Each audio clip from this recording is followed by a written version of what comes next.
Yo, hello everyone. I am Catalystz. Good evening, afternoon, morning, whatever it is for you.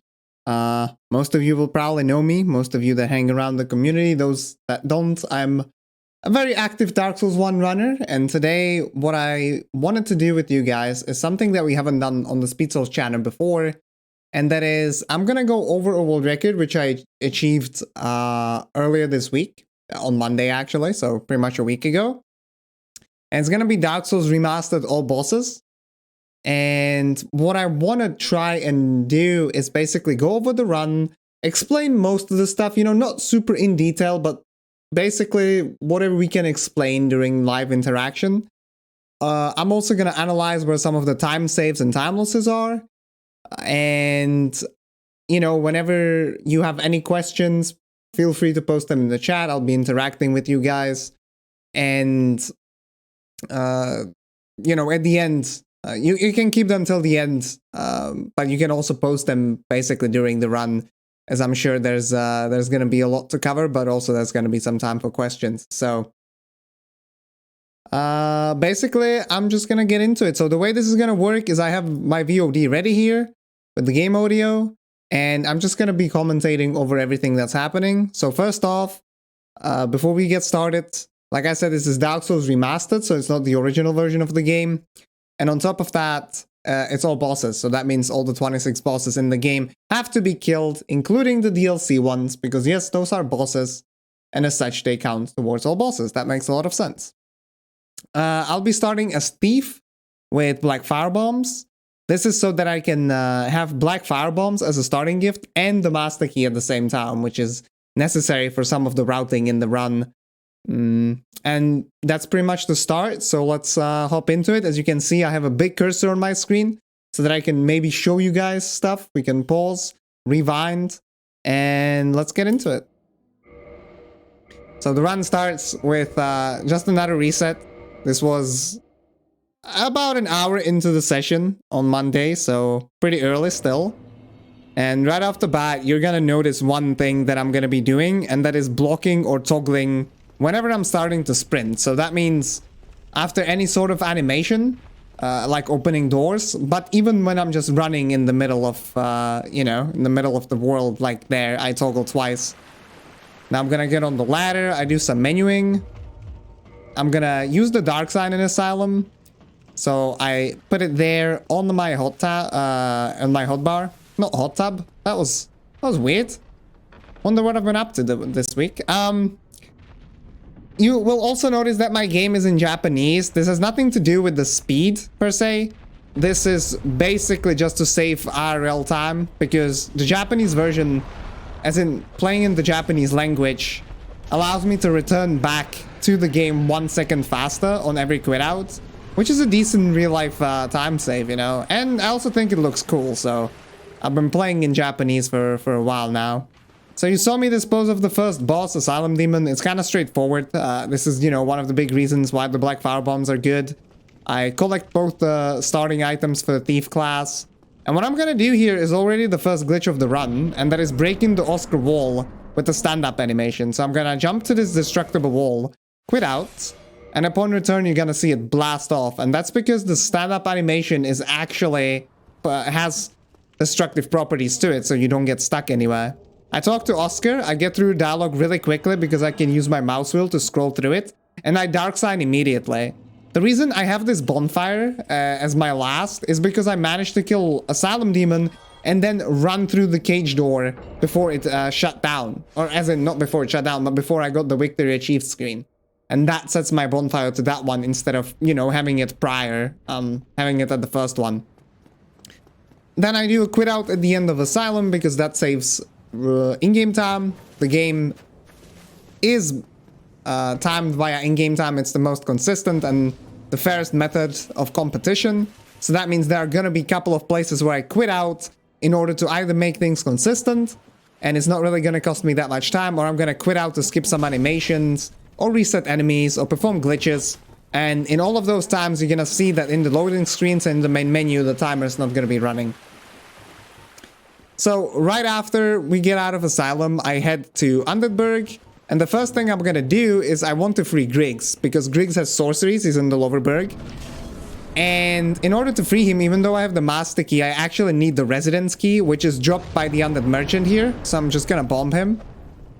And then I'm gonna perform a neat little skip here, which will allow me to get into the Loverberg very quickly. So I jump on this railing, quit out. That's gonna store my position on it, and I'm gonna use the hilt like so to launch myself on this little wall and then end up in Loverberg. Very cool. It's a pretty annoying skip sometimes, but I think it looks pretty hella good. So this is one of those quit outs when I quit out to make sure that the enemies get back to their initial positions. However, in Remaster compared to Vanilla, what's really interesting is that the enemies actually load in basically earlier than you do. So in PTD, in the original version of the game, what happens is on a quit out, it will take a while for the enemies to aggro. But in Remaster, they're already aggroed, so the dogs can be quite annoying, and you saw it play out there at the Grig's door, where I got hit before I managed to open the door. Which, you know, is a little bit of a time loss, but in the grand scheme of things, it doesn't really matter as much. So now we've freed Grig's, and I'm gonna head over to Taurus, because right now the goal is to essentially reach gargoyles and get some of the early game souls and then come back to Grig's, because this run is actually going to be based on sorceries. Most of the remastered runs are done with Black Knight Halberd, because remastered doesn't possess Move Swap, which is the bread and butter glitch of the original Dark Souls. But all bosses is an exception, and we're going to be using sorceries for most of the run, but not just quite yet. So on Taurus, I'm going to apply the Gold Pine Resin. It's pretty neat because he is not very resistant, or rather I should say he is weak to lightning. So a lot of the damage that you're gonna see me inflicting here is actually coming from the resin and from the bleed proc from the dagger instead of, you know, just regular bandit knife damage. That was a really good fight, had some good RNG. You can basically, depending on what happens, you can just kind of strafe. You should never really have to roll in that fight unless something goes horribly wrong. So this is the Hellkite Bridge. This is one of the most annoying parts of the early game. And that is because the optimal way of getting through here is just running through. And if you get unlucky, then you will get a bad pattern from Hellkite, and he's not gonna let you through, or he's gonna cost you time.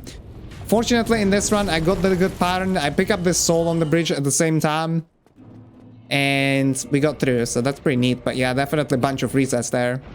So I do a little bit of menuing on the lever, and as you can see, I put my target shield into the right hand. And I also have the hilt in my left hand still. Well, I mean, not now. I have empty and hilt. This is actually a strategy for the Hollow Room that's coming up before Gargoyles. Because the shield running attack will allow me to push enemies out of the way. But at the same time, having the hilt allows me to block. I want to be blocking while sprinting usually, because that's going to allow me to get a roll instead of a jump out of a sprint. In the remaster version, it is possible to rebind the jump, but it's not really something I would recommend on controller, as it can really mess up some of your parkour later on in the run when precision is necessary. So I actually messed up the menuing here, as I've noticed. I don't have the hilt in my hand. Normally I would have it there so I could block for Hollow Room. But full display of strats there. I parried the Boulder Knight, and then I pushed the Hollow in the doorway out of the way with the shield. It's very neat. And it usually works out pretty well. So now the Gargoyle fight, I'm gonna open up with a Firebomb throw. This was actually discovered by Damos. And if I set this up correctly, the bomb's gonna explode just as the fight starts. Unfortunately, I got the worst of the three patterns, so it didn't cut the tail. And I had to wait for the Gargoyle to fall down and then cut the tail myself to stagger it, and it was actually still a decent fight. But unfortunately, out of 3 different openers, that was the slowest one. I got a counter hit there at the very end, so it's only 5 hits instead of 6 on the second Gargoyle. I specifically delay my last attack to make sure I get it. If there's no jump back, then I will not get a counter hit, and it's 6 hits instead. And you saw me dark side immediately, so you might be thinking, why are you not ringing the bell? Well, this is because with the route as it is right now, I don't actually have to ring the bells, and it saves time. But I'll get to that a little bit later. This right here, what you saw, this is the first... I'm gonna pause actually for a second because I want to catch up on things. So what you saw right here was the first quantity usage of the run. I'm gonna be doing it 3 times. It's the easiest way to get a lot of souls in the remastered version. It doesn't work on the original. And essentially what I'm doing is I'm abusing the menu, as with a lot of glitches in Dark Souls, and I'm opening two menus at the same time. So let me actually go back and let me try to show you step by step, just very quickly, okay? So I jump on the elevator, I'm opening up the menu, I use the brightness prompt, so it's in Japanese, but this is like the brightness setting. And if I open the brightness menu and press R1, roughly at the same time, there's a slight delay, what's gonna happen is the category of the menu is gonna switch to the equipment menu, but the brightness menu is also gonna show up at the same time, okay? Like so. So now, you can see the brightness menu on the top, while there's the inventory menu at the bottom. And I have put the soul that I picked up on the Hellkite Bridge to the top of my inventory to have easy access. Now, what I'm gonna do is I'm gonna open up the menu for the soul. You can see, well, probably cannot see it there, but I'm gonna open it up. And then I'm gonna make sure that once I press use on the soul, I'm also gonna be on the reset brightness option right here. That's gonna basically open up two prompts at the same time, which glitches out the game, and it will allow me to input a quantity that was previously stored. So what is special about Dark Souls Remaster? One of the things, and why this works on Remaster, not on the original, is when you're using multiple consumables, so that means small souls or humanities, for example, the game will allow you to select a quantity. And this is the quantity prompt that I'm manipulating here. So I'm gonna do some menu shenanigans. Now you can see this is selected, so this is like reset brightness. I open up the prompt, and I immediately select 99. So the reason I can select 99 is because I've went through a loading screen, doesn't really matter. But essentially, I was able to manipulate a quantity into this prompt that normally should only allow me to select one, because I have the soul once. Then I confirm, I pop it, and I get the soul pop 99 times, so I got 8,000 souls. The reason I use this one on the elevator is so that I can buy everything from Griggs once I collect our DSR, which is my next goal right now. To get through Valley of Drakes and get the Red Tearstone Ring, which, if you don't know, just in case, is one of the most important items in a lot of Dark Souls speedruns. And that ring, as long as you're under 20% health, that is max health, your damage is gonna double or even triple under some circumstances, depending on how the damage calculation works out for specific enemies and attacks. Hey, thanks for the raid, Alibaba. Hope you're doing well. What's up?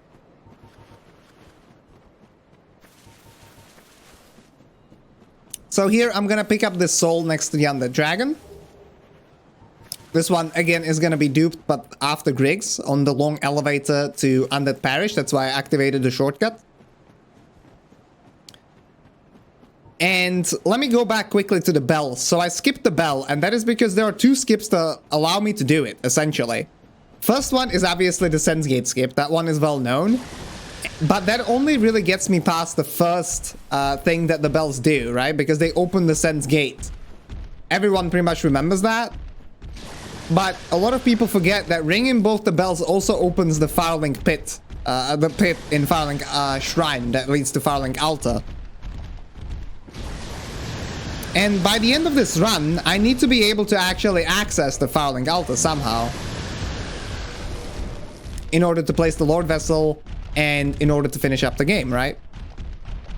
But because of some of the routing and because of the Golden Fogate skip into Duke's Archives, which I will mention when we get there, I can actually skip the bells and just use 4 Kings and Kath to get to Firelink Altar. Normally that wouldn't be possible with regular routing. So I get to Griggs, I tell him yes, and I purchase Great Heavy Soul Arrow, Great Soul Arrow, both his rings, and I also purchase the Sorcerer's Catalystz and Full Control. Once I purchase the Sorcerer's Catalystz, I open the menu again to basically reset my quantity prompt. So before, I went through loading screens, so my quantity was set to 0 by default, and I could select up to 99 in the manipulated menu. Once you purchase items, that quantity gets set to like whatever, right? But I purchased non-stackable items, so it's set to 1. But if I open Catalystz again because of calculations within the game's memory, which I don't want to go in depth into right now, it sets it back to 0. And as such, I can select 99 again, even without quitting out, as in going through another loading screen. So again, you're gonna see me do the dupe the same way, but this time with a bigger soul, so we actually get 200k souls instead of 90. Yes, this will all be in the exam. I mean, most of it, but I'm a friendly professor, so don't worry if some details are not going to be completely accurate. This is all about, you know, the global understanding. So here, we're going to do the sense gate skip. I quit out because I'm being chased by some a-holes. Don't want to deal with them. I get a fast holo, which is pretty good. This is actually a pretty big time loss if I get this holo to follow me slowly. Which is a pretty annoying RNG. Fortunately, not the biggest deal in this run, but it can be a difference of 3-4 seconds, depending on what the holo does. So what I'm going to do here is I'm essentially going to run to this pillar. I'm going to wait for the holo to approach me. I'm going to parry and riposte him. The riposte animation in Dark Souls is set in stone, as in like a lot of animations that are based on like interacting with enemies in a lot of games like grabs and whatever. So my model is essentially gonna completely ignore the walls, and I'm gonna clip through the wall. What happens then is I hit a trigger. So there's 2 triggers down here next to the pillars. One of them is a kill box, and one of them is a death cam trigger. The kill box essentially reduces your health bar to 0. That is, you know, like this area is out of bounds, so the game kills you if you fall there.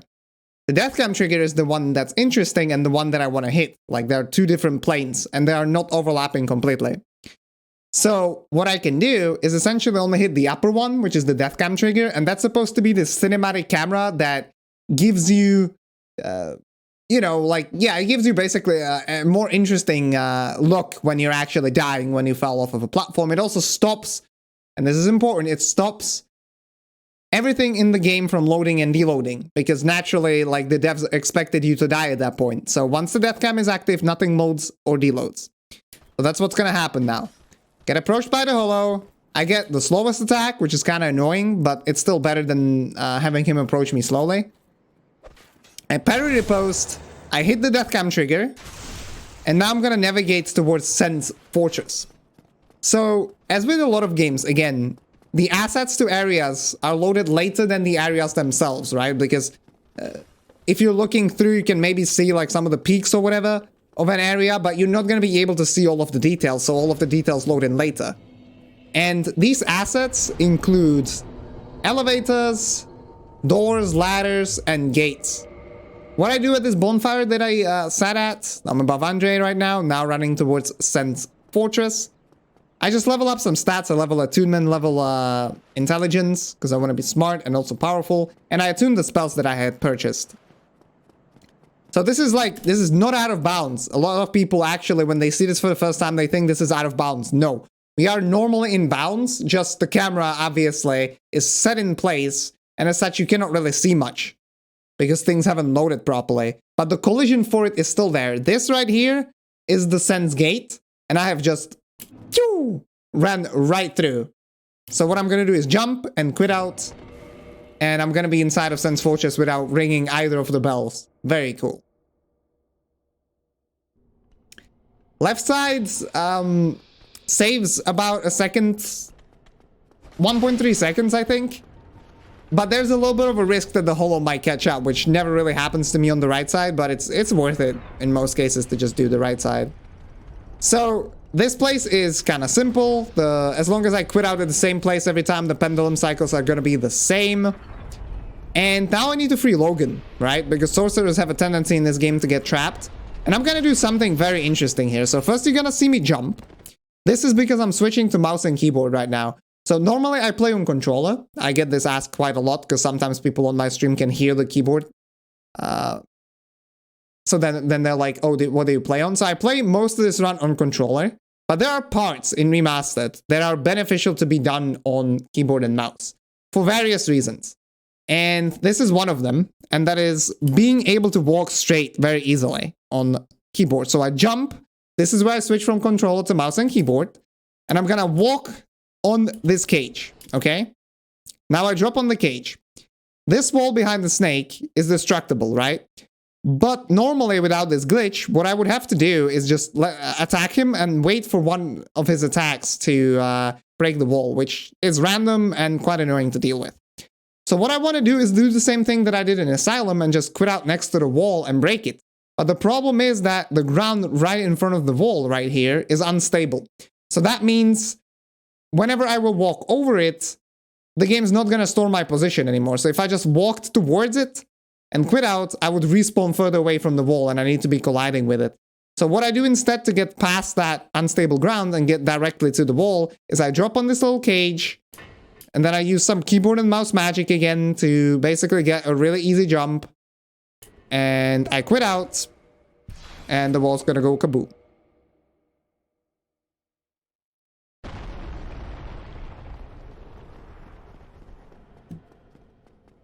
So I free Logan here. Again, I go through the first menu with my mouse wheel because that gets me through it faster. And then in that little delay, I switch back to controller because that's what I want to use. The rest of Sen's Fortress is pretty straightforward. There really isn't anything special besides quitting out on the boulder, which is a classic. One thing to point out, I guess, is you want to quit out in a good enough place. You see me quit out very early here. That is because I want to optimize the cycles for pendulums and stamina usage as I'm running through. So for different routes with different stamina levels, you might be quitting out in different places. You can simply dodge this trap by strafing. It's not a big problem. And here, because of this, you're gonna be able to see me just barely make it through these pendulums. Now this snake, I'm gonna politely ask to socially distance. There you go. And basically the same thing here, like no wait time at all. And the pendulums work out really well. So one thing I'm gonna do on the top of the fortress here is I'm gonna get the 8k soul for the last dupe of the run.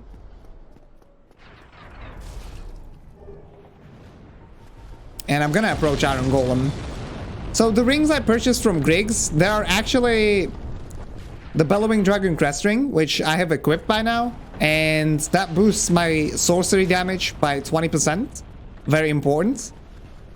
And the second one is Lingering Dragon Crest Ring, which will buff the duration of sorceries that I apply by 15 seconds, which is pretty big.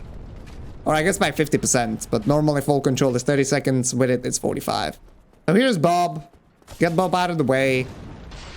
And now because I've leveled up quite a bit of intelligence, up to 51, and I have the BDR equipped, I'm going to be able to deal 400 damage. I'm gonna be able to deal 400 damage. Hey, what's up? What's up? To the golem in one hit, which will stagger him. And then another 200 right there. And this is also really important. So, 400 damage staggers him below knee level. 200 more makes him fall off. So I get him to fall off, do a setup where he's facing off the bridge. And this is really important. I roll into the fire. I do that not just to approach the ring in the middle faster, but what's more important is the RTSR setup is going to be a lot better for ONS. So this is part of the, you know, like I want to be taking damage throughout the run in some places so that I can be within that 20% threshold. Standard check greeting, yes. Dumpling can confirm. I mean, I've been isolated for so long at this point that I don't even know how to greet people normally unless it's hey lads and lasses on Twitch, you know? You can probably say that I speak more English than my native tongue, and I have spoken more English than I have spoken in my mother tongue over the past year. So here I'm gonna do a glitch called Fall Control Quit Out. I'm gonna be able to skip the elevator here. I'm still gonna activate it for later, however, because I want to use it. And essentially Fall Control will delay the damage being dealt to me when I land. So normally what Fall Control does is it prevents any damage that wouldn't be lethal for 100% max health, because damage is based on percentages, not on flat values. It would prevent it. But what it also does, and there's basically stuff with like different animations, it will delay the game killing me when I hit the ground. And at that point, I can quit out And the game is going to store my position at the bottom, but I quit out before it deals damage to me. And as such, I can basically survive any fall with that glitch, which is pretty neat. So for the rafters, I'm dealing with some painting guardians. What I had to use there, as you saw, is a shield again. A little bit of a time loss, but not a big deal. And here I'm going to perform a pretty big skip, Silver Knight Archer skip. And I first equipped the Lingering Dragon Crest Ring to make sure that full control will last for long enough, because this is actually like the entire duration of this skip. For the entire duration of this skip, I need full control active. What I'm going to do right now is I'm going to air roll. So air rolling is a glitch that allows you to chain rolls midair. For the remaster, it's very lenient. It depends on the weight load that you have. But basically, as long as you are between 25 and 29%, not flat values, but percent equip load, you're going to be able to just continuously chain rolls even when you're midair. Again, I'm not going to go too much in depth, otherwise we would be here until tomorrow. And what's going to happen is I'm also going to cast full control. So that means my iframes don't have to line up with hitting the ground. I just need to be in a rolling animation to survive. So I will cast full control. And I'm going to air roll. And notice I hit a death cam. But this death cam is different than the one that we abused before. Because the one that we abused before, there were two separate planes with a death cam and a kill box. What happens here is it's just a singular death cam, but it has a property to kill you once you hit flat ground. So normally what would happen if I didn't air roll is I would get this death cam, and as soon as I hit the bridge, I would die. But because I'm air rolling and I have full control active, I'm gonna survive it, and I can abuse this death cam to run through the shortcut to the giant blacksmith, which is important because not only is it faster than going around, but I can purchase 999 arrows. You're also gonna see this blue trail the entire time. That alert, by the way, was actually from the VOD. That is because the blue trail is because the game's trying to kill me now every frame since I have the death cam activated. This is why the Lingering Dragon Crest Ring is important, because as soon as full control would run out, I would just die. So yeah, that would be no bueno. Wouldn't want to deal with that.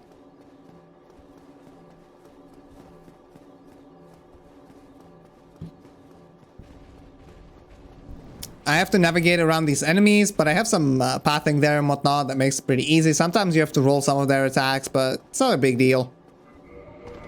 So again, we quit out to fix everything. And I'm going to buy 999 arrows from this guy. And this is because I'm going to use them to store quantity and then perform quantity usage again. Right? So without arrows, I would only be able to pop a soul 99 times. This way, I'm going to be able to get a lot more souls. Coming up is the Ornstein and Smo boss fight. First, I'm going to set up RTSR, which is with a neat little jump over the railing here. And then this boss fight is like one of the most difficult for the run, I would say. Not only execution-wise, but it also has a lot of RNG. Just in general, like no matter what route or category you're going to be running, ONS is always going to be a pain.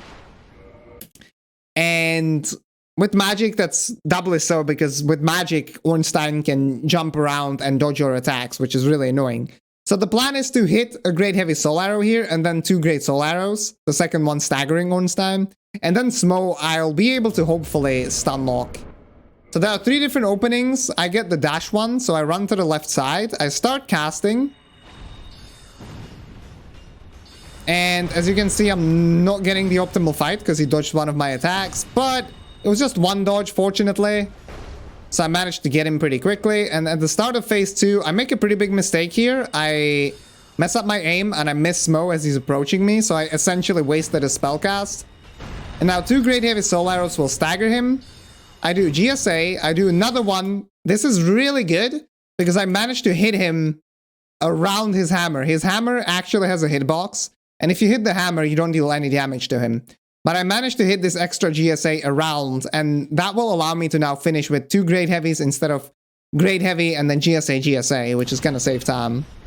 So this one's going to stagger. I'm going to go next to him so he doesn't shovel again, and that's it. So, okay fight, not the greatest, definitely some time to be saved there, but honestly, with the RNG that is everywhere in this run,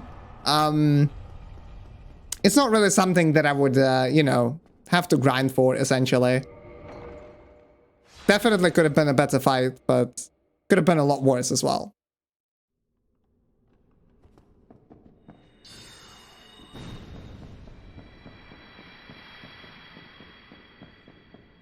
Yeah, as I pointed out, you might have missed me actually talking about that, Vapadinho. So the Sen's Fortress Deathcam works differently, where it's two different planes separated from each other, where one activates the Deathcam, the other one reduces health to 0. And the one in Anor Londo is only one plane that you fall through, and then as soon as you hit flat ground, the game should deplete your health to 0, and because I'm on flat ground the entire time after that, it keeps on trying to deplete it.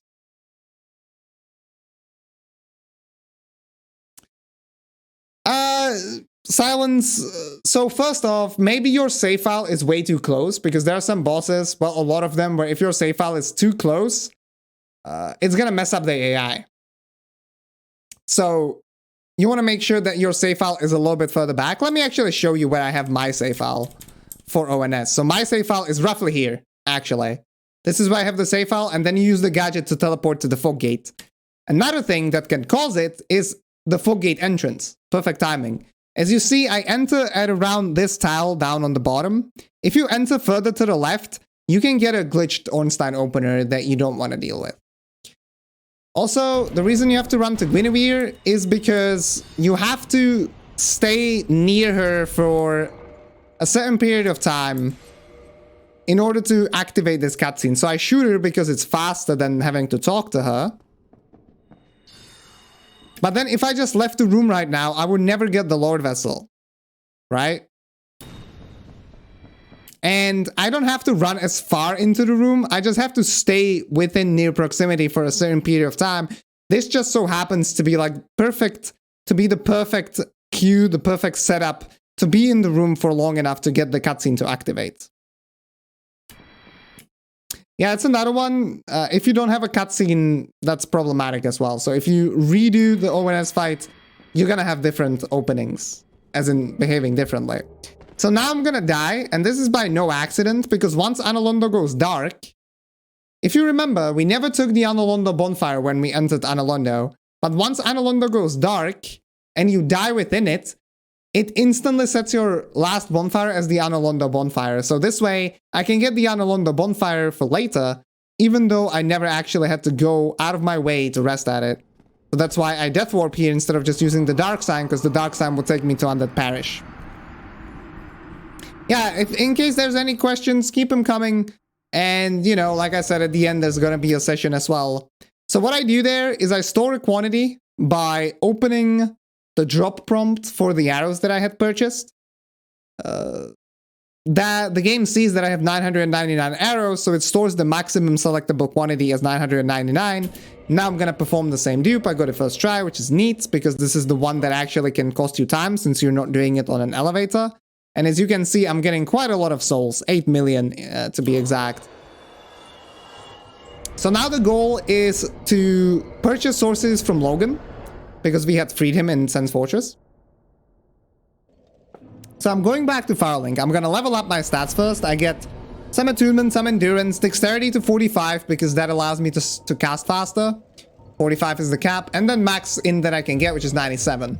Then I'm going to go to Logan, and I'm going to purchase Soul Spear, and I'm also going to purchase the Homing Soul Mass. I'm going to exhaust his dialogue afterwards. Heading out, are you? Like so.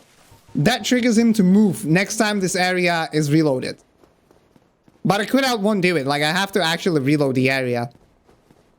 So there are several choices that I have right now. The most optimal one being going to Stray. Also, look at this insane optimization, getting on the edge of this elevator so I can leave it slightly faster. That probably saves like 1/12 of a frame. So yeah, while I have several choices, the best choice is actually to go Stray, go kill Stray right now. Something that could be roughly adequate would actually be going to Gaping and Capra. But that requires some more shenanigans, and potentially is not, like, it's not faster, and you're more likely to lose time. I also don't attune the spells here for Stray Demon, because it would be about 2 seconds slower than killing him with the Great Heavy Soul Arrow. While I'm in the nest, I drop some items to, you know, make sure that they are not in my inventory. So I clean it up a little bit. I get around these hollows. They can be pretty annoying sometimes. And notice I'm going to enter this fight twice. So this is to take the full damage both times, as the first one only deals about 50%. A little bit less than that. And then the second one's gonna put me into RTSR range. But notice, now when I enter the fight, that Stray Demon's gonna be glitched and he's gonna turn around. So that's one of the things that I just talked about on ONS. Quit out near certain bosses can glitch their AI. And this is the case where it's actually beneficial. So normally I would have to get the melee opener or one of the melee openers to be able to enter the fight and start casting immediately. But with this quit out here, not only am I setting up RTSR, but at the same time, I can start casting immediately no matter what RNG I get. So as you can see, his AoE is like completely off the mark. And this takes quite a few casts because he's quite the tank, honestly. I have way more intelligence than I had for Smo, for example, and it's still 6 great heavy soul arrows.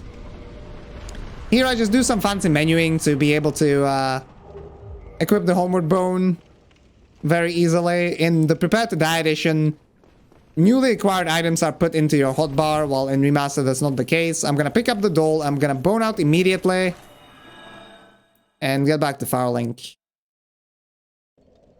The height difference between me and the Black Knight caused by the stairs basically makes him miss that running attack, so it's calm. I buy the second Soul Spear from Griggs. This is why I wanted Logan to move on, because Griggs gets another Soul Spear that I can purchase, which is obviously super important because in this game you don't actually have mana or anything. You have spell casts, as in a number of spell casts.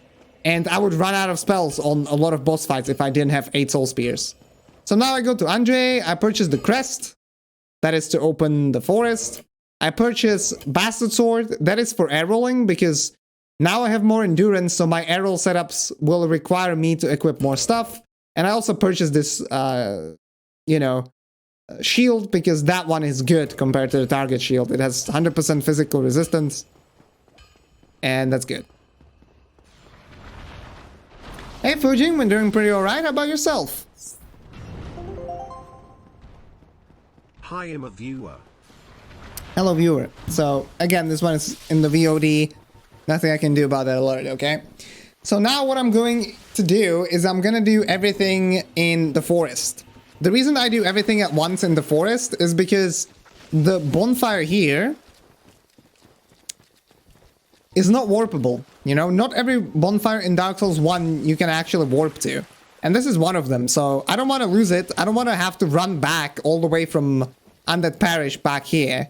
So everything that I can do, I want to try to do in one go. And this is the reason why back in the days before the Golden Fogate skip in Analondo, which is going to be coming up in a bit, we had to do 4 kings at this point. Because you had to kill Sif, then do 4 kings, you know, do Hydra, like whatever. And you need to do Duke's Archives before you do the DLC. And in order to keep this bonfire, you couldn't take the Abyss Bonfire when killing 4 kings. But... and you needed to do 4 kings to place the Lord Vessel so you could enter Duke's Archives in order to enter the DLC. But now that we don't have to place the Lord Vessel this early, it also means we don't have to kill 4 kings early. And as such, we can move them further in the run and use the Alta Bonfire to enter Firelink... the Abyss Bonfire to enter Firelink Alta at the end of the run, instead of having to open up the pit in Firelink Shrine. So that's the reason I can skip the bells. So now I'm approaching Hydra. I set up RTSR by equipping the DGH on that fall. And this is a neat little trick called fall damage cancelling. So this is similar to an air roll, but it works differently. Where plunging a sloped surface basically allows you to get into a glitched animation that you can roll out of. But if you have fall control active, you don't even need to roll out of it. And as long as within that glitched animation you hit the ground, it's just gonna prevent any damage from occurring. So that is pretty neat.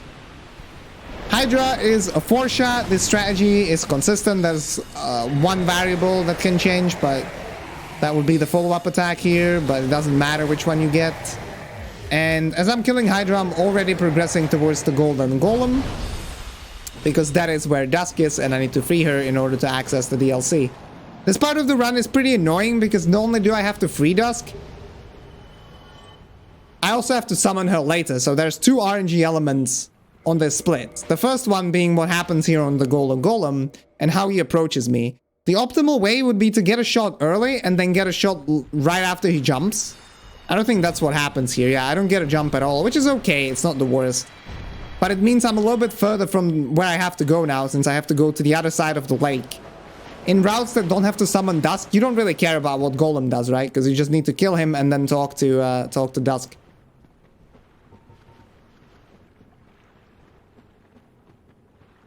Navigating the lake can be also pretty annoying. I'm trying to like run on the very edge of it, so you know, I can actually keep on running instead of having to roll through. But unlike in Demon Souls, at least, you know, once I'm stuck in this, well, knee height lake, instead of having to just go through it slowly, I can keep on rolling. So this is the summoning sign for Dusk. And there are several different positions that it can spawn to. This is the second RNG element of this segment. The best one would be here in the water, invisible. The worst one would be on the left there. This one is like average, essentially. What you do is you bind the confirm button on mouse wheel up. So I scroll the mouse wheel to get through the dialogue fast. So that's why, for example, on Oscar, after the quit out, I use mouse and keyboard for that entire section, because you cannot scroll the wheel and at the same time use the controller. And I did the same trick here on Dusk. I scroll the controller, the mouse wheel, I do confirm on controller, and then I scroll again. So it allows me to get through the dialogue faster, but the trade-off is that I actually cannot start moving away from Dusk at the same time, essentially. So while she's being summoned, I wait. And the reason I have to summon her is not just to buy this hidden body. This is just more of a convenience. Well, it saves time while I can buy it, but it wouldn't be necessary. What is necessary is getting the Dusk set to spawn when entering the DLC. And that is because Crown of Dusk, her helmet, boosts sorceries by further 20%, which is, again, super vital. Otherwise, I would run out of spellcasts in the DLC, because I wouldn't deal enough damage. And summoning her is what triggers that set to appear, so... Now we're going to Moonlight Butterfly. It's one of the optional bosses here, but obviously all bosses, so he needs to be killed. This is a pretty quick procedure with him. We deal a lot of damage. And you're gonna see Homing Soul Mass in action, which are the orbs that are, you know, hovering around me. There's some menuing there. Prepare for air rolling. And this spell is really bad. Normally. Like, for a lot of its uses, it's just pretty annoying to deal with. But on Butterfly, it's... nice that you can cast it before the fight begins, essentially, and they get more damage quickly that way. And so now what I'm gonna do is I'm gonna attune back the Great Soul Arrow, which I had gotten rid of, and I attune Hidden Body to be able to use it now. And I'm gonna go ahead and do the Golden Fogate skip. So as I had explained, this skip allows me to enter the Duke's Archives without placing the Lord Vessel. On its own, it's obviously gonna be slower than just now going to Duke's Archives. But in order for me to be able to bypass or not do the skip, I would have to place the vessel, which means I would have to ring the bells. It is faster to do this skip and to skip ringing the bells, especially the gargoyle one takes a long time. So this is why I do this skip. And it's gonna be the same principle as the Silver Knight Archer skip that you saw in Analondo earlier. It's also the reason why I activated this early, the elevator. Gonna cast Fall Control. Lingering Dragon Crest Ring needs to be equipped. I'm gonna air roll down through the Death Cam. Now I'm gonna navigate back on the elevator and run through all the way to Duke's Archives with this Death Cam. I got the Gargoyle Helmet earlier. This is where I drop it because I just don't like it. That's about it. It hasn't changed basically at all, Ash. Except for some like small optimizations that I've been able to introduce. There haven't been any routing changes, so it is basically the same. Yeah, Pink wouldn't be very happy with my hate of the Gargoyle Helmet, but yeah. What's also interesting, I think I should point this out because I find it funny. So now I'm approaching the Duke's Archives. And, oh, nice pixelation. Essentially, if I went airborne right now, as I was saying, the game is trying to kill me every single frame because I'm on flat ground. If I went airborne and then hit the flat ground again, the game would kill me even though I have fall control active. So there's this little piece of a platform here, and it would be optimal to actually just beeline it over it, because if you do it properly, you don't go midair. But I obviously don't want to take the chance that I, you know, mess it up in the death cam and go midair and just die. So if you run off like too wide on that during this skip, you will just die instantly, which is kind of funny. Well, the strong magic shield for Gwendolyn was basically just a backup. With bad RNG. If you get bad RNG on Gwendolyn, you can use a strong magic shield to counteract it slightly. But it's definitely not something that you actually want to deal with. So, this is kind of funny.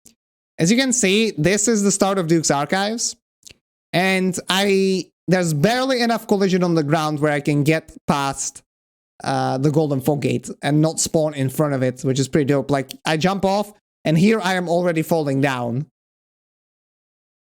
So it works out perfectly. And this is also the reason why, for example, in St. Fortress, I didn't continue in the death cam because, you know, the further areas are not loaded at that point.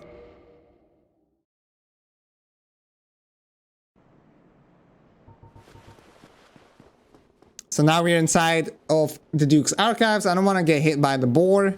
This segment is kind of RNG free. Kind of. There are some little annoying things that some of the channelers can pull off. Even this boar, it's RNG whether he blocks you or not. Which I didn't get blocked, so that's pretty nice. And what I'm gonna do is I'm gonna cast Hidden Body here to not have to deal with the enemies. And I'm gonna kill the blue golem. I do some menuing for ring swaps later. And I'm gonna kill the blue golem to get the broken pendant so I can enter the DLC.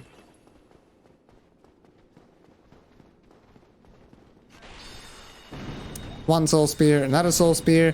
This channeler can sometimes, instead of buffing someone, can start shooting at you, which would block you, which can be annoying.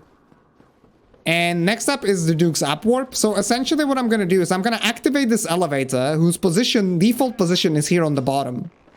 I also do ring swap, so I will switch to the DSR here, which is the Dust Crown ring, which I got from Hydra.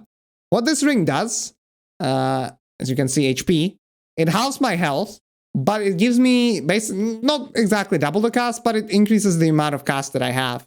I'm going to use this ring for two reasons. The first reason is going to be later on, where I will actually utilize the extra cast.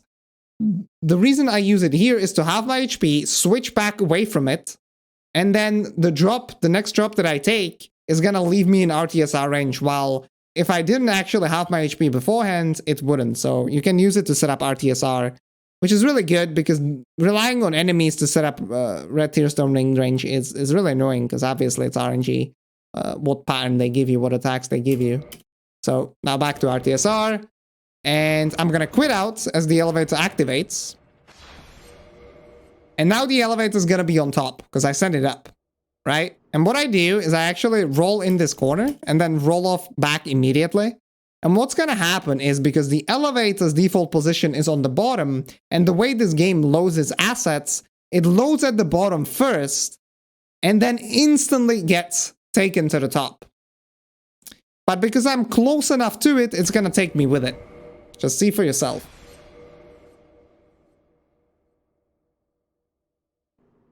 See, so it took me with it out of bounds. And because of the positioning that I had, I'm not going to clip inside, and instead I can jump up and end up on top of it. And then I'm going to use fall control to get to this upper floor and pick up the strong magic shield, which I will use for Godless Calamite later, which we'll see in the DLC. Yeah, basically you can get back to the game after every quit out 1 second faster. Or from my timing, it's actually 59 frames, so almost a second. Which is pretty neat. I mean, that, you know, a second every single quit out, that's pretty big. Especially when practicing. So I probably didn't have to roll that attack, but I ended up deciding to do it because, you know, not doing it and getting hit would actually kill me there. So you just air roll downwards here. This is gonna be my air roll setup, is this armor and then the bastard sword along with the other items.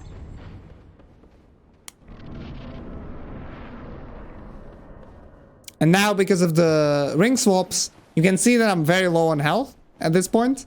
And one more drop is gonna do it for the RTSR range.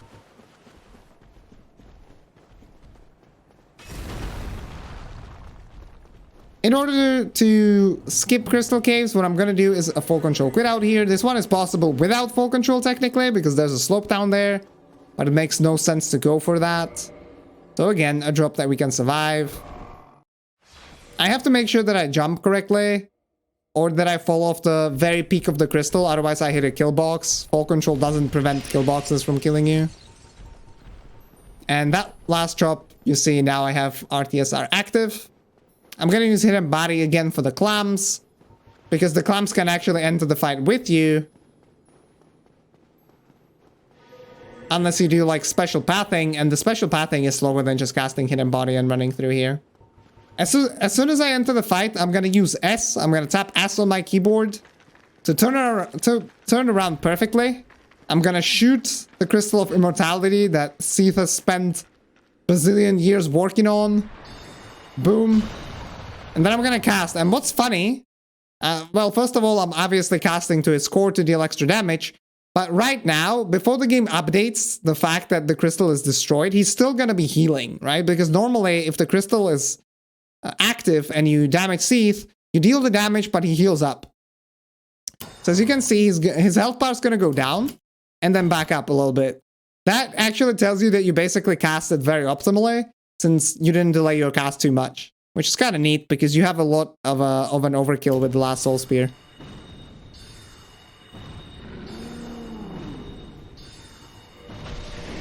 Right after that, I unequip the armor and equip target shield. This is for RTSR setup for Sif now, which is the next boss. This is the second to last RTSR setup where I have to use an enemy.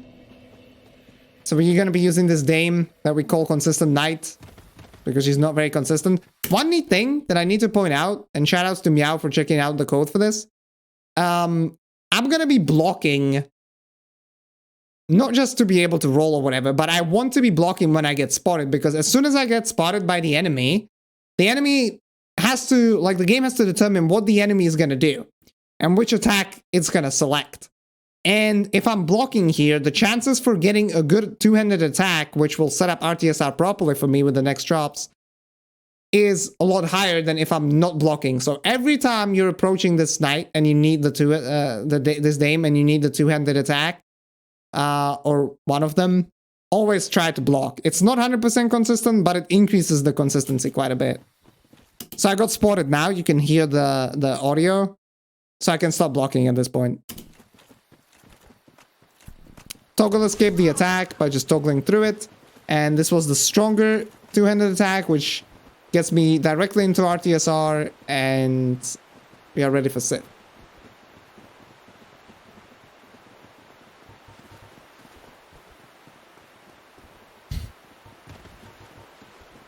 And just like with everything in this game, essentially, like 60% of the time, it works every time. So not, like, you see that I'm pretty low on health, and I could technically get chipped by Sif. But the thing is, if the fight would be so long where I would be getting chipped by Sif, I would have to get chipped twice right now to die. Getting chipped means getting hit as Sif is jumping away and, you know, just taking a little bit of damage. I mean, it would be a reset at that point anyway, so I'm not concerned with my health at all. I prepare homing soul mass as I'm waiting for the door to open, and if RNG allows it, it's just gonna be one full soul mass hit. It needs to hit completely, and then 2 soul spears.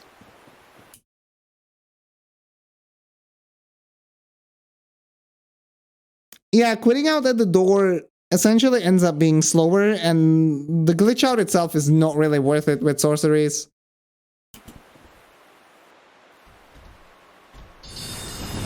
So I got all of my soul masses to hit here. I got good RNG, and that's basically the perfect fight.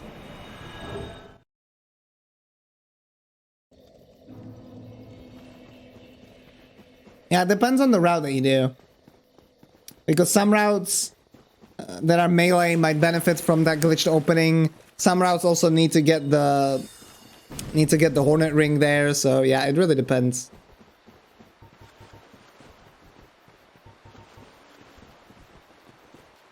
So now we're doing the last thing from Darkroot, which is, you know, getting into the DLC. I'm gonna, again, use the ring swap here to set up our DSR instead of, you know, having to, like, equip the Demon's Great Hammer and stuff in order to take more fall damage. So I equip it mid-air, and then I'm gonna unequip it right before I fight the first DLC boss. I do the plunge here again, the fall damage cancel.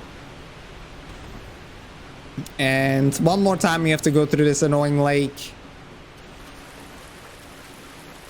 Which, especially this part coming up right here, like this part right here can be kind of tricky and not very consistent. See, like I had a slight slowdown there. Sometimes you can just run through without being slowed down at all. You can also sometimes slide down here if you're not being careful.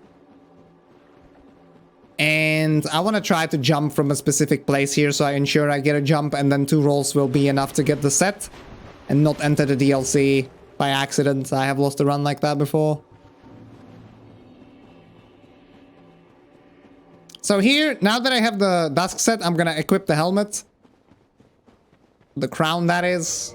And I'm also gonna equip the RTSR. I'm gonna open up the fight with Homing Soulmask. Go to the left side because the wall behind me basically makes Guardian do some... or prevents him from doing some attacks. I got good RNG, got the jump opener. Homing Soulmask to Soul Spears, that was good. It's pretty much perfect fight. Except for getting the wave opener, which cancels your cast.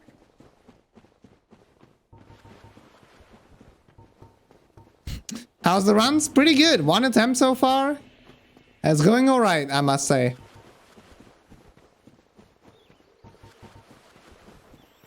So I skipped this bonfire. This is to keep the RTSR set up for Artorias now. I'm gonna cast Hidden Body for this part. Because what you could do is go to the right side and quit out. But it's actually faster to just go to the left side with Hidden Body. Yeah, in this game, even without sorceries, there is quite a lot of damage at hand. So DS1 doesn't have the classic, like, DS3 style boss fights, you know what I mean?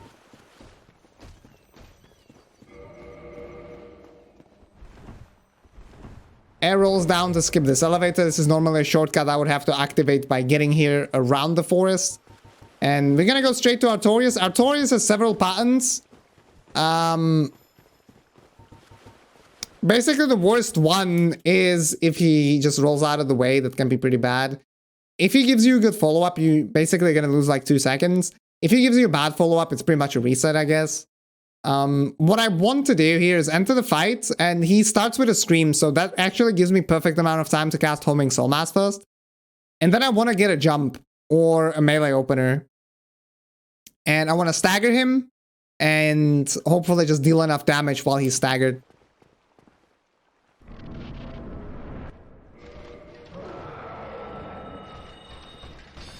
Manually aim that Soul Spear.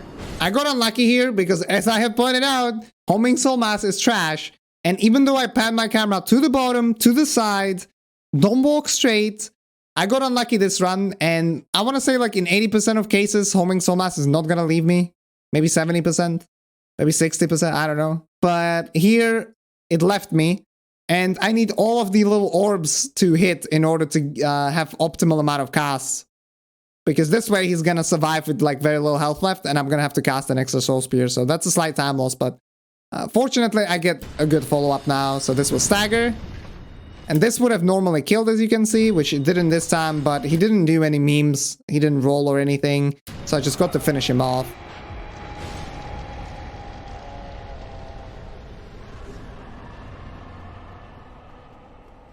So now what's going to be coming up is the Golfless Calamite. So normally what you're supposed to do with Calamite is...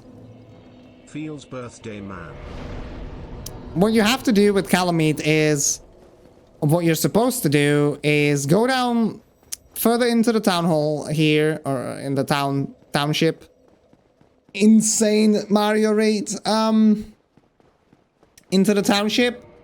And you're supposed to get a key to open up Golf's tower and get the Hawkeye Golf to shoot Calamite down so you can fight him on the ground. However, it is actually faster to not complete that side quest and fight him straight on here, which is what I had purchased this shield for, and why I also picked up the strong magic shield. Yeah, the Bora Brazil raid. So this is probably the most annoying split of the entire run, because what you're gonna see is purely random. There are essentially 3 different patterns that can happen on Calamite, and there's nothing you can do to manipulate them. There's nothing you can do to counterplay. Like, you're basically at the mercy.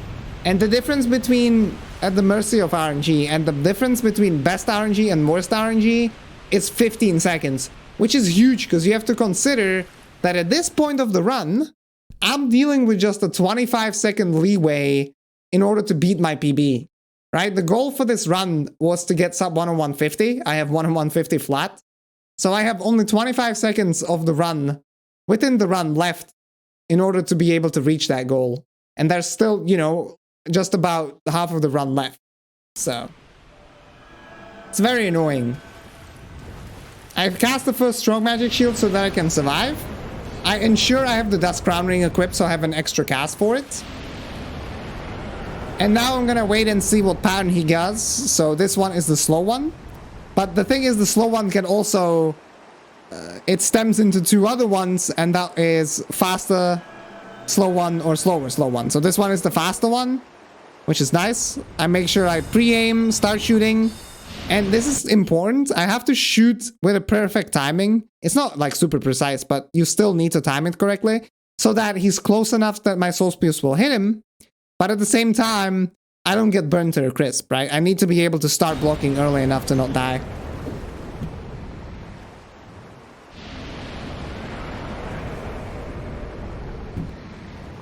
Again, getting the slower pattern. The faster one is, unfortunately, quite a bit more rare. Quite a bit rarer.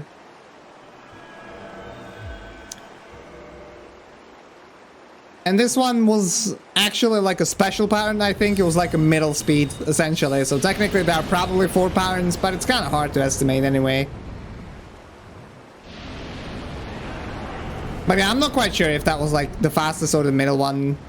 It's hard to estimate because it will depend on like how fast you set up the aim here and the ring swaps and everything. See, like this seemed a lot faster than the previous one.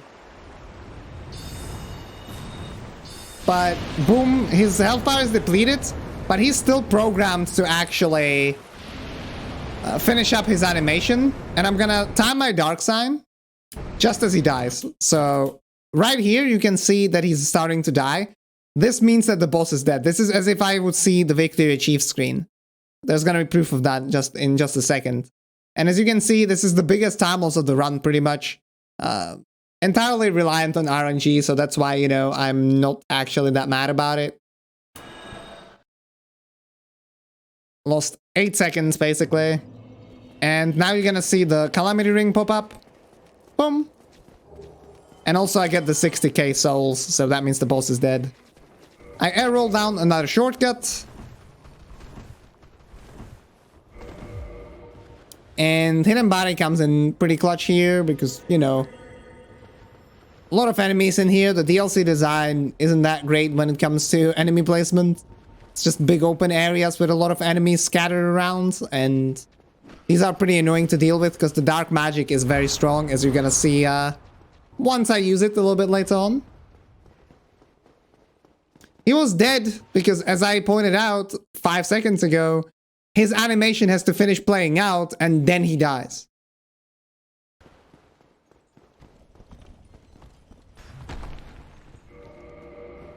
Like, he would, if I stayed in the fight for longer, you would just see him disappear at that point. Another air roll. This one is actually pretty good, because funnily enough, one of the enemies guarding the next spell I'm about to pick up is by default on that next to that spell, but he's actually set on that elevator there. So if I quit out there, for example, by doing a full control quit out, he would actually spawn back at Darkbeat. And this way he's not going to be here. So I cast Hidden Body again. I'm going to shoot the Sorceress because dealing with her magic is probably even slower and riskier than just having Hidden Body active. I pick up Darkbeat, super important for the late game. And now we're going to approach Manus, the last boss remaining in this DLC. Manus has been a lot of fights in this run, particularly. Like, the time loss that he might give you is not as big as compared to, like, Prepare to Die Edition with melee.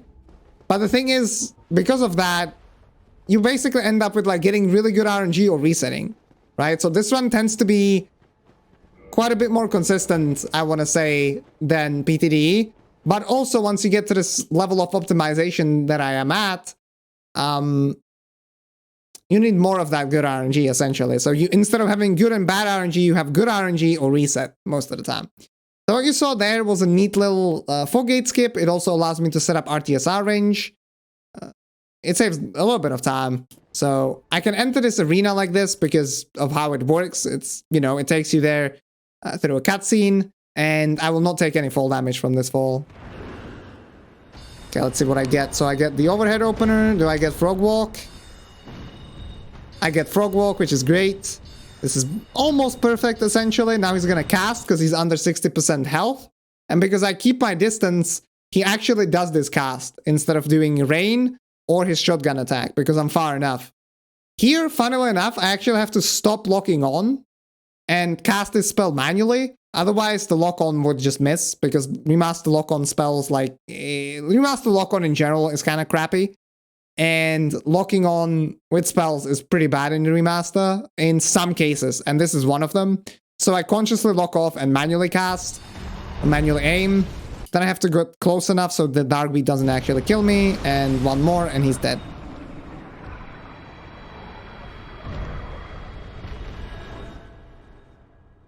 So that's the DLC. So now what I'm going to do is immediately go to Four Kings so I can place the Lord Vessel. I attune Darkbeat over Great Soul Arrow. I ring swap to be able to set up RTSR on the next elevator, and then I'm gonna approach New Londo. So the rest of this run, really, it has less RNG than the first 40 minutes that we've just run through. But there's still a decent amount of RNG that can completely screw up the run. And Four Kings is one of those fights. Basically, Four Kings, Gwendolyn, and Nito are like the big RNG segments left. But as I pointed out, with this level of optimizations, there can be a little bit of RNG on Capra, for example, believe it or not. And you might lose extra seconds here and there, and if you just get unlucky, then you're gonna lose extra seconds over the course of 3 splits, and that's gonna be like almost 10 seconds gone, and the run is basically ruined. So, still a lot of RNG left, but not nearly as much as we've already gone through. So here I'm gonna perform Seal Skip. This is basically just a Fall Control quit out. But it's gonna allow me to skip having to get rid of this water. It's quite funny how a little lake at Hydra in Darkwood Garden that is only knee level high slows me down so much, and here I'm literally drowning and I'm just sprinting through water, no problem. And again, because you're supposed to drop into this arena, I will not take any fall damage from this fall. I obviously have to have the Covenant of Artorias equipped. And so this fight, how it's going to work out, okay, I want to explain it beforehand. There are 2 health bars that the kings have.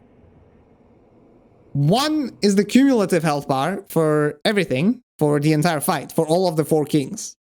Then the second one is for each individual king. And the thing is, if you deal... basically, each king is supposed to be 25% of the cumulative health bar. But what you can do, and you can do that with any enemy, it's not just 4 kings related. Like, if you kill Artorias, for example, and he's still, like, you know, his corpse doesn't disappear, essentially, you can shoot him again and it's gonna show up the extra damage. But you can do the same thing with 4 kings. However, you're gonna be dealing damage to this cumulative health bar. So essentially, if I can deal enough damage, I can finish this fight in just 1 cycle compared to 2 or 3 or 4.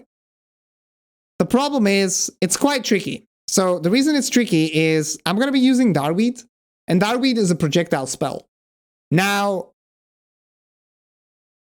Let me actually do the explanation as we get to see it on screen. So first I'm gonna cast 2 Soul Spears. First one, and now I'm hoping for one of 2 openers, either a stab or an overhead. That's because it will allow me to immediately hit him with another Soul Spear and go straight into my 3 Darkbeat casts. As far as I remember, I don't actually get that. I get a horizontal, which is annoying, because it's gonna be the second biggest time also this run, I believe. There you go, that's the horizontal. So now this would hit me, I cannot strafe it, I have to roll. I'm gonna roll again, I'm gonna cast second Soul Spear, which here you can see that puts him very low on his individual health bar. But compared to the cumulative health bar, right? Like, we dealt not a lot of damage, essentially. But this way, now I'm gonna be able to maximize my Darkbeat damage. But since it's projectile based, I have to be close enough to the king to not miss more than one of those projectiles. So if I'm casting from too far, it will be not enough damage, because I'll miss. But the problem is if I'm too close, the king is gonna die too fast and despawn before I can get the 3rd Darkbeat in. So what I want to do is I want to stand in a specific position. I get a good attack here, which is nice. Otherwise that run probably would have died right here. I lock on, I get to a specific spot, and I start casting. And notice that I have a little bit of a distance. Everything hits.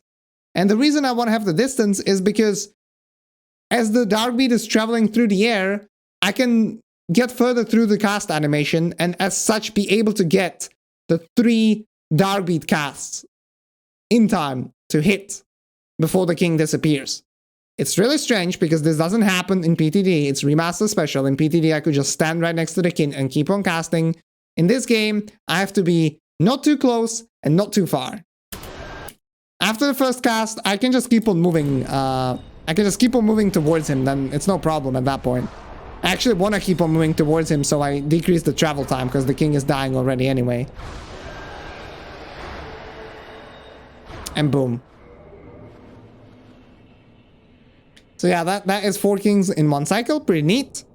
And now I can use this Abyss Bonfire that without the Golden Fogate skip and Analondo, I wouldn't have been able to do.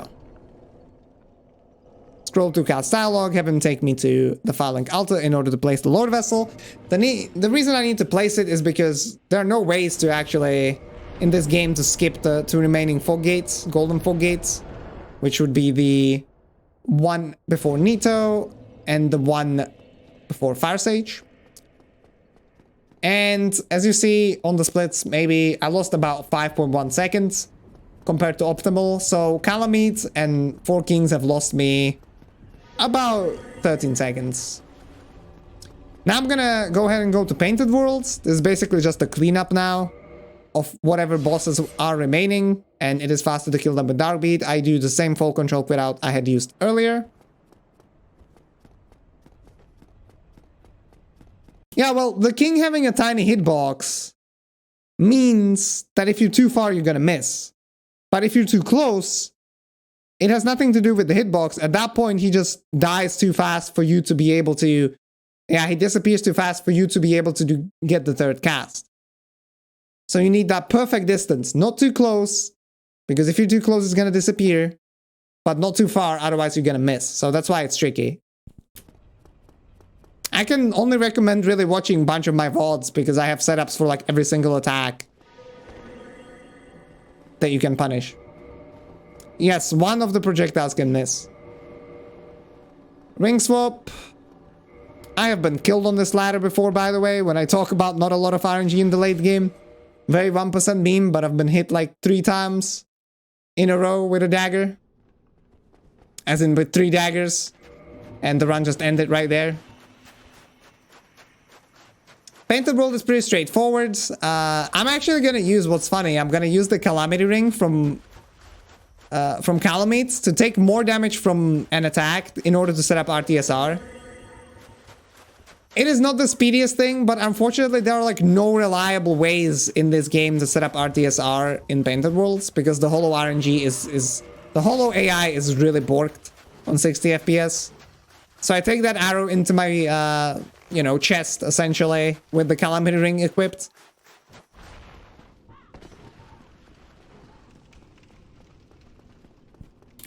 Yeah, that like what Regal is saying is pretty straightforward. Yeah, you get it now. That's good.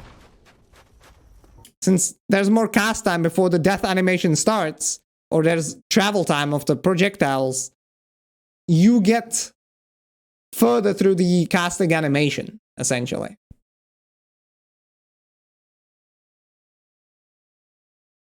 Well, you keep on moving. That's the thing. You keep on moving towards him.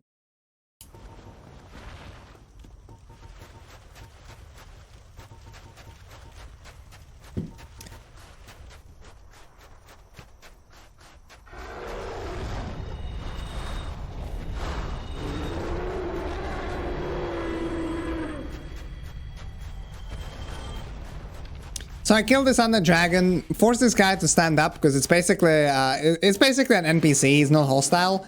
So with a jump attack, I can just make him go into his idle animation. And this is faster than doing the little skip on the side of the bridge. This is actually a place where I can softlock, so that's another thing I haven't mentioned. One-shotting Priscilla with Darkbeat because of how the spell is projectile based.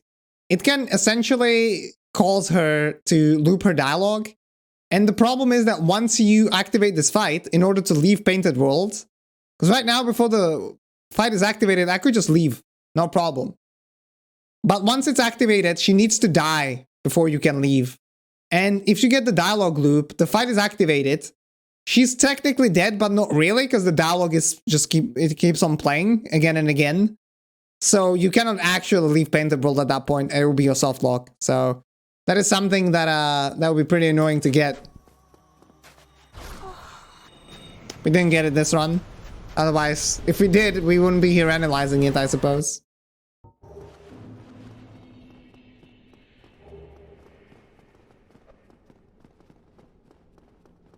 So now I'm gonna approach Gwendolyn. Gwendolyn, like I pointed out earlier, is one of those bosses that can lose a lot of time. You know, relatively to the other time losses. But it's not as bad as for example, melee routes in Prepare to Die edition, where you lose a lot more. What I do here is I switch to DCR, the Dusk Crown Ring, to be able to survive this drop. Normally I would die from this. I also have to do some fancy pathing in order to not be thrown mid-air on this elevator, on the staircase, because of how the collision is moving. Basically, it doesn't correspond exactly to the model.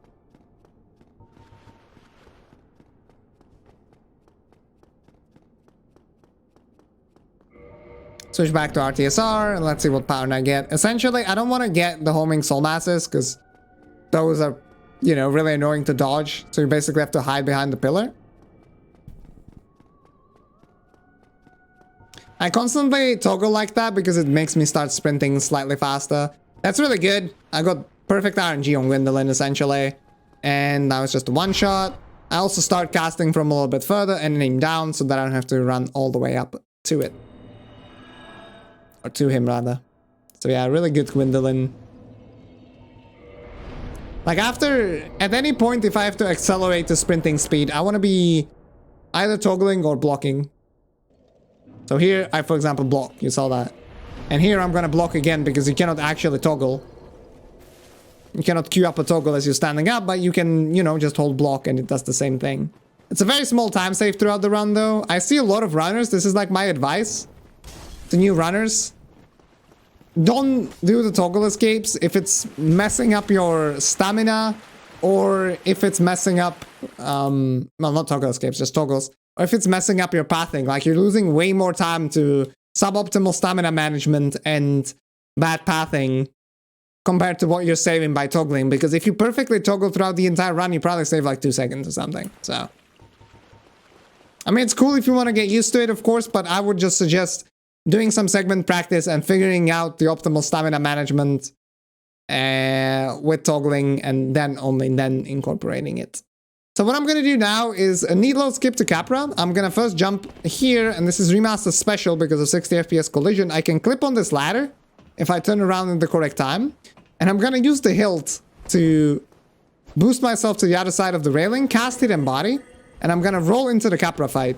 Now, because Capra's AI actually loads at the fog gate, and I don't enter through the fog gate, and I get far enough past it, his AI doesn't load. The thing is, the dog's AI is still loaded, and if I get unlucky and I get hit by a bad attack from one of the dogs, then what's gonna happen is I'll have to heal up later, or I'll have to cast Fall Control on the next split, which is gonna cost me time. So this is one of those time losses that is really annoying. But yeah, let's play this smoothly, because it's a pretty neat section of the run.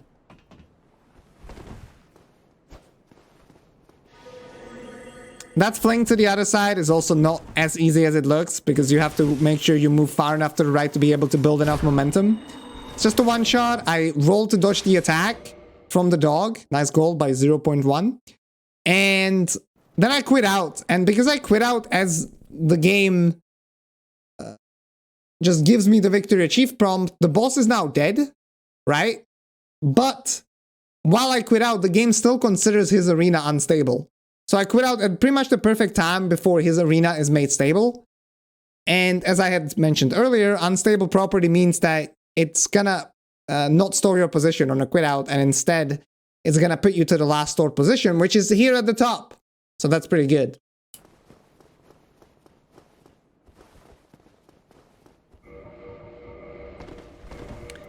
Then we are back to out of bounds here. I do some fancy menuing midair. I equip the bastard sword to air roll. And now we are basically on top of depths. Like right here above. It's off screen right now. That's where Laurentius would be.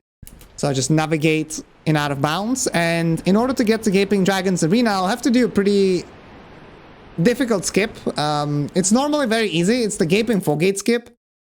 In PTD, it's very easy to do compared to Remaster. Like, because of 60 FPS, for some reason, it's super tricky to clip on top of the railing. However, with the keyboard and mouse magic, which I also mentioned earlier, which sometimes I use, it is possible to do a consistent setup for it, which is really good. It loses a little bit less than 2 seconds compared to just YOLOing it. So it's absolutely worth doing, because if you get unlucky, like, you can spend so much time without the setup, just trying to get this jump to work. Yeah, that's another thing I didn't mention, is I make sure that I actually jump around this corner here to not get the Laurentius dialogue. So let's just let it play out, and I will jump over this corner, because that's further to the right, you will get the Laurentius dialogue to play out, which is going to interrupt your sprint. And I also make sure to jump to the edge, so I don't get the annoying roll animation when you're jumping, you know, from not enough of a height. So here I'm actually going to get an animation cancel like that. Pretty neat.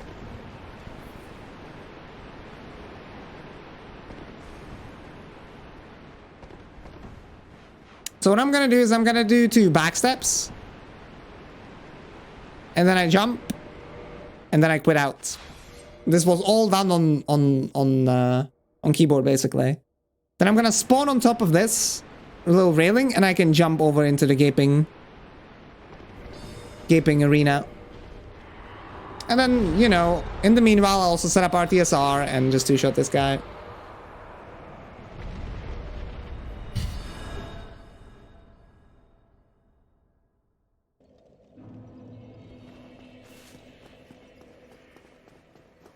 I always try to educate myself about the game, but there's people who know a lot more when it comes to the technical level and what's happening in the code. Like, I always have to ask people questions if I'm trying to make a video or something.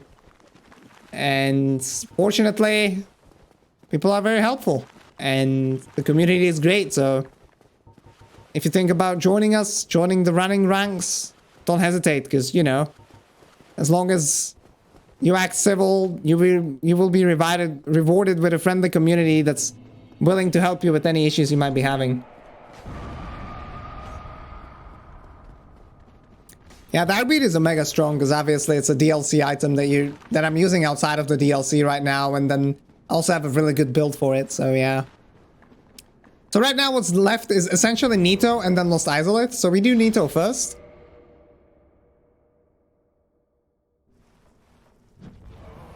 Because of bonfires.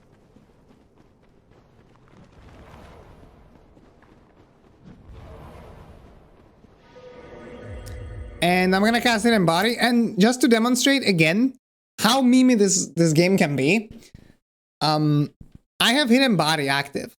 There's a Necromancer right there. I'm gonna be air rolling midair to get to the bottom of the catacombs. At one point when I was on sub 50 pace, couple of hundred attempts earlier probably, this guy just hit me midair, like once it happened. It's just ridiculous, some of the 1% memes. So I would just go midair, I would get hit by his fireball, which would interrupt this animation, and that means I have to quit out and recast Hidden Body, and it's just a mess, so yeah. Basically that killed that run.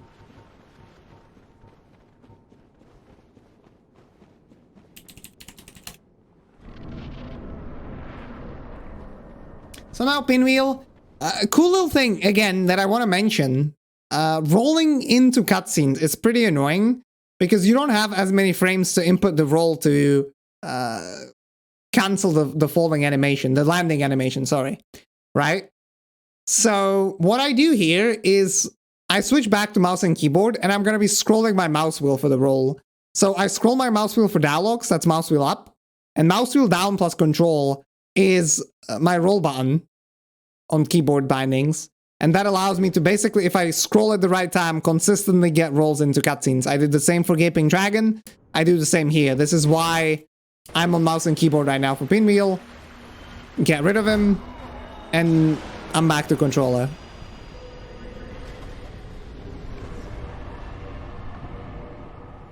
Now I cast Full Control, and I also equip the Lingering Dragon Crest Ring to make it last longer.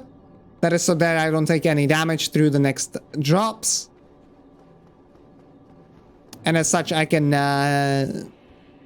get proper RTSR setup for Nito. Some neat little parkour here. What we call Japanese pathing at the top. And then just jumping through here. Running straight over here. Nice little fog gate skip, saves a couple of seconds. Instead of taking the fog wall, you can jump on this little platform where the Black Knight is. Like, this section is also pretty cool. Quite a lot of parkour. More parkour here with getting that boost up jump. And now it's just a beeline to Nito, essentially. I could cast Hidden Body here. It would be a peach strat, you know, so if you're not comfortable with running around the small pinwheels here, like, Hidden Body can help you, but it's not optimal. It's pretty cool because a couple of years ago, like, I started running this game late 2017, so I'm definitely not an old schooler compared to some of the other people. But the late game and the run in general was just before that, like at that time, it was a lot of running around with pretty fast fights. But since then, a lot has developed when it comes to glitches and particular skips, so you just get to do a lot of cool stuff while running around the vast world of Lordran, which is kind of cool. So again, I do the ring swap to get enough, to get low enough to be able to set up RTSR. And once again, I'm mouse and keyboard switching, and I'm going to be scrolling the wheel to make sure I don't get a store roll here. So the RNG on Nito is if you get a scream attack. I didn't, so that's good. I didn't get any memes, got 4 casts on him. All good. I dropped the Calamity Ring because it would be in the way for when I'm equipping a ring later. This way I'm gonna save an input. And then I equip back the LDR. Another gold. This one by 0.4 actually, which is pretty huge. Most of my golds are by 0.1 and 0.2 at this point. Or where. I'm not running the category anymore. So the story of this run, essentially, so far has been not the fastest start because of some RNG. One little mistake on ONS, that one messed up cast. Also, this is a pretty cool air roll on Smo. And then most of my time loss came from 4 Kings RNG and Calamite RNG. And in order to be able to PB, because I was, you know, plus 9.1 after 4 Kings, I had to really make it up in the late game. And so far, the late game has been pretty hecking good. All achievements, which is the category that I'm doing now in Remaster, is going well, thank you. It's been a lot of work, but I did some practice earlier, and I, like, the first hour and a bit, like, I had no problems memorizing. Or, as in, I've already memorized it. I didn't even need the notes anymore. So I'm just figuring out menuing in that part, and then, yeah, gonna be able to do runs soon. So, another very cool air roll down to the bottom. Unfortunately, the very cool and probably my favorite skip of the game, the Blighttown skip, which I had made a video about, in case you're interested in the story and the details behind it, is not available in the remastered version of the game, because it depends on how the game loads. And as I mentioned at the very beginning of the run, this game loads a little bit differently than the original one. One symptom of that is the fact that the enemies load in sooner, so they are aggressive immediately once you get back into the game. But unfortunately, yeah, that kind of loading kills the Blighttown skip, kills the upcoming potential Fire Stage Elevator clip as well, which is not possible to do in this run. So on Quelaag, I technically want to get the jump opener, but it is not a big deal. It doesn't really matter what she does, because I just have so much damage. So here I have to cast and hit her human part so that I stagger her. The jump is a little bit better because I can beeline, you know, straight to the second bell, or to the hole here, instead of having to go around her, but it's a very small difference. Very small difference. Blighttown skip is infinitely harder than Duke skip, yes. So now I prepare the DCR midair in order to not waste time menuing down here. The reason I do it is so I can set up RTSR for the next boss, which is going to be Ceaseless Discharge.